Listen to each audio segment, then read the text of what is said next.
जमीयत उलेमाए हिंद के सदर मौलाना अरशद मदनी हमारे साथ जुड़ रहे हैं और उनकी राय की बड़ी मांग भी है और बड़ी वैल्यू भी है। उनकी राय बहुत गौर से सुनी जाती है। मौलाना मदनी साहब, आपका बहुत धन्यवाद हमसे जुड़ने के लिए। आपसे मेरा पहला सवाल ये है कि जो यूनिफॉर्म सिविल कोड की बात सामने आ गई है और लॉ कमीशन ने 30 दिन का समय भी दे दिया है, 30 दिन में लोगों से कहा है वो अपना सुझाव दे दें, मौलाना अरशद मदनी की इस पर क्या राय है? आप इसका एहतिजाज करते हैं या आपको लगता है कि ये ठीक है? नहीं, हम तो 1300 साल से जिस अपने पर्सनल लॉ के ऊपर सारी दुनिया में और ख़ास तरीके पर हिंदुस्तान में मुसलमान अपने जीवन को गुजार रहा है, हम उसी लॉ को अपने लिए ज़रूरी समझते हैं और हम उसी को रखना चाहते हैं। ये ऐसी चीज़, लेकिन हम इसके ख़िलाफ़ कोई एहतजाज या सड़कों पर उतरने को बिल्कुल पसंद नहीं करते। हम ये समझते हैं कि फ़िरक़ा परस्त लोगों की तरफ से ये एक मसला है जो सियासी मसला है, इसकी कोई वास्तविकता नहीं है।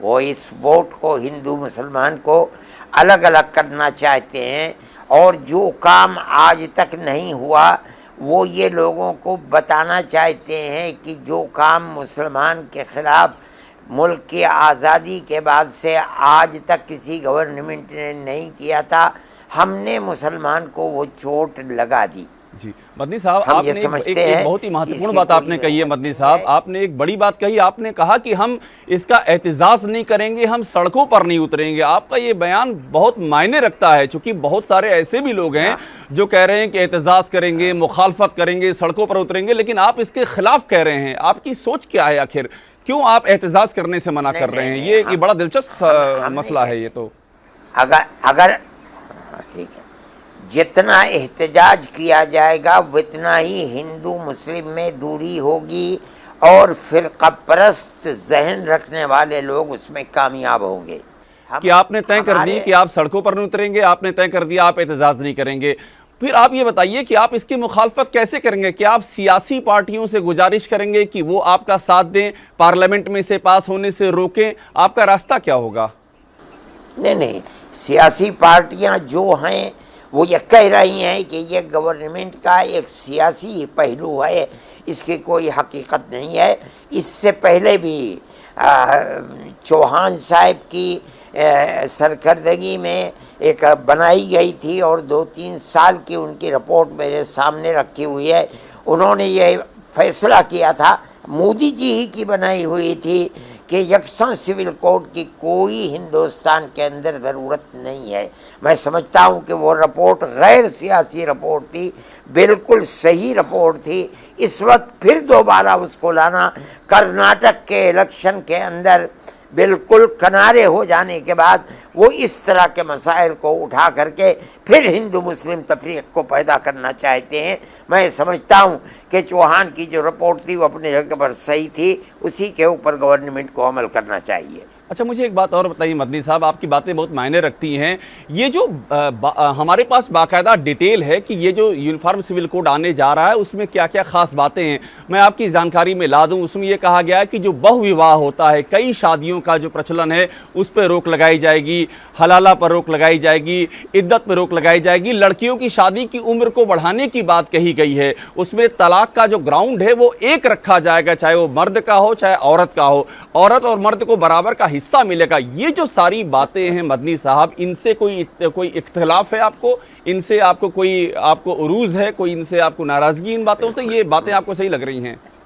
मुझे मुझे मुझे मुझे हर चीज़ में जो इस्लाम मज़हब ने हमें तालीम दी है उसकी मुखालफत में मुझे हर एक से इख्तिलाफ है। ये बराबर कराया जाता है, ये बताया जाता है कि मुसलमान 4 शादियाँ करते हैं। 1 लाख का अगर सर्वे किया जाए तो एक नहीं मिलेगा जिसने 4 शादियाँ कर रखी हों। ये एक प्रोपेगेंडा है, इससे ज़ायद कुछ नहीं है। इस्लाम के ख़िलाफ़ कौन मुसलमान है जो 4 है? बाबा एक बीवी ही नाक चने चबा देती है, 4 को कौन रख करके अपने जीवन को व्यतीत करेगा। नहीं, आपने देखिए बड़ी बात कही। आपने मदनी साहब कहा कि मुसलमान 4 शादियां नहीं करते हैं। अगर सरकार इसी को कानून के रूप में ले आती है तो कोई दिक्कत नहीं करते हैं। नहीं, दिक्कत है। एक आदमी है जिसकी ज़रूरत है, 3 बीवियां उसने की हैं लेकिन उसकी औलाद नहीं होती है। वो ये समझता है कि मेरी औलाद हो सकता है कि चौथी बीवी से हो जाए, ये एक मजबूरी है। मान लीजिए एक मर्द है जो 80 साल तक बूढ़ा नहीं होता है, औरत तो 45 और 50 के अंदर बूढ़ी हो जाती है। अब उसे ज़रूरत है किसी बीवी, या तो इन सब को तलाक दे और या चौथी शादी करे, तीसरी शादी करे। इस्लाम ये नहीं कहता है कि तलाक दे दो, इस्लाम ये कहता है अपनी ज़रूरत को पूरा करो। आप एक दरवाजे को बंद करके कोई खैर का पहलू नहीं उसके अंदर रखते हैं, वो दरवाज़ा बंद हो जाएगा। लाख में से 2-4 आदमियों की ज़रूरतों को आप दरवाजे को बंद कर देंगे, ये कोई अच्छी बात नहीं है। मदनी साहब, आपसे मेरी इससे पहले जब बात हो रही थी, आपने एक बड़ी बात कही थी। आपने ये कहा था कि इस्लाम बराबरी की बात करता है।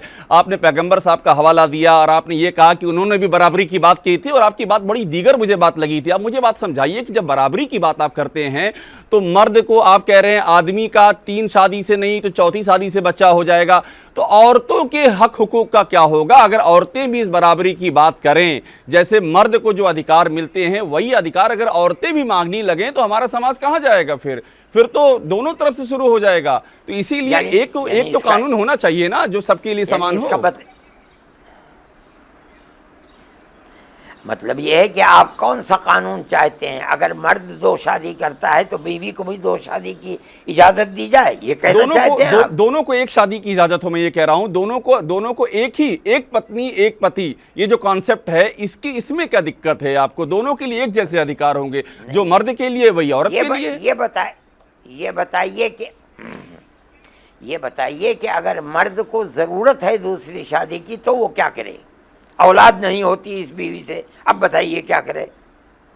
अब इसमें जो सवाल ये उठेगा कि आप मदनी साहब, आप बहुत ही आपकी जो समझ है उस पर मुझे कोई संदेह नहीं है। आपने बहुत ही अध्ययन किया है, धार्मिक ग्रंथों का अध्ययन किया है। लेकिन देखिए, जो नारीवादी हैं वो ये कहेंगे कि ज़रूरत क्या सिर्फ पुरुष की होती है, ज़रूरत औरत की भी होती है।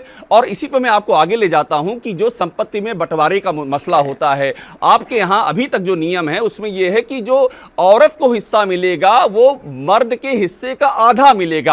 जो बंटवारा, जो उत्तराधिकार और बंटवारे का सवाल होता है, यहाँ है कि बराबर मिलेगा। हाँ। यहाँ पर है बराबर मिलेगा। आप जानते नहीं, ये गलत है। इस्लाम ने लड़कों के लिए ये लाजिमी किया है कि बूढ़े माँ बाप की सारी ज़िंदगी की ज़रूरतों को वो पूरा करेगा, माँ बाप को राज़ी रखेगा। अगर वो माँ बाप राज़ी नहीं है तो हमारा अकीदा है कि अल्लाह उससे राज़ी नहीं है। लेकिन लड़की के लिए ये नहीं है। जब लड़की का हाथ दूसरे लड़के के हाथ में दे दिया गया, अब इस लड़की के लिए ये ज़रूरी है कि वो अपने शौहर को, जो उसका मर्द है, उसको राज़ी रखे, उसकी औलाद की परवरिश करे, वो माँ बाप को राज़ी रखे, ये उनकी खिदमत करे। ये लड़की के ऊपर नहीं है, लेकिन लड़के के ऊपर लाजिम है। अगर वो उनकी खिदमत नहीं करेगा तो अल्लाह उससे राज़ी नहीं रहेगा। ये चीज़ मर्द के लिए है। जब मर्द बुढ़ापे में माँ बाप के ऊपर खर्च करेगा, उनके लिए कमाएगा, उनके जूते सीधे करेगा, उनके लिए जिएगा, उनके लिए मरेगा, तो उसका हिस्सा भी माँ बाप के हिस्से में ज़्यादा दिया गया। और वो लड़की जो ब्याह के बाद दूसरे के घर चली गई, अब इस लड़की पर लाजिम है कि वो उस घर में जा कर के उनकी खिदमत करे। माँ बाप की खिदमत उसके ऊपर ज़रूरी नहीं है, उसको भी हिस्सा दिया गया, मगर इस लड़के का आधा दिया गया। आप ये नहीं समझते, नहीं जानते कि इस्लाम ने आधा दिया क्यों है, इसलिए ऐसी बात करते हैं। ठीक है मदनी साहब, एक सवाल आपसे और मैं ले लूं। आपने जो बातें आपने कही हैं, आपका अपना दीन का, आपका अपना इल्म है, आपका अपना ज्ञान है, उसके खिलाफ भी बातें कही जाती हैं। लेकिन अब मैं हट रहा हूं, मैं इस पे आ रहा हूं कि आप क्या मोदी जी से कुछ संवाद करना चाहेंगे? पिछली बार जब मैंने आपसे बात की थी तो आपने ये कहा था वो मेरे मुल्क के प्रधानमंत्री हैं, मुझे बुलाएंगे, मैं 10 बार जाऊँगा। तो अगर आपको लगता है कि कॉमन सिविल कोड इतना ही ख़राब है तो क्या आप चाहेंगे कि आप अपनी बात उन तक पहुँचाएँ, आप उनसे मिलें, अपनी बात कहें? क्या आप ये पहल करना चाहेंगे? मैं फिर वही बात आपको कहता हूँ कि भाई मैं बहुत छोटा आदमी हूँ, मैं मोदी जी के राय को तब्दील कर दूं, मेरे अंदर ये ताकत नहीं है, इसलिए मैं ये वाहियात काम नहीं करना चाहता। मैं फिर वही कहता हूँ कि वो मेरे मुल्क के प्रधानमंत्री हैं, अगर वो मुझे बुलाएंगे 10 दफ़े तो मैं 10 दफ़े जाऊँगा, लेकिन मैं ये समझ लूँ कि मेरी बात का असर हो जाएगा और वो छोड़ देंगे, मैं नहीं समझता हूँ इस बात को।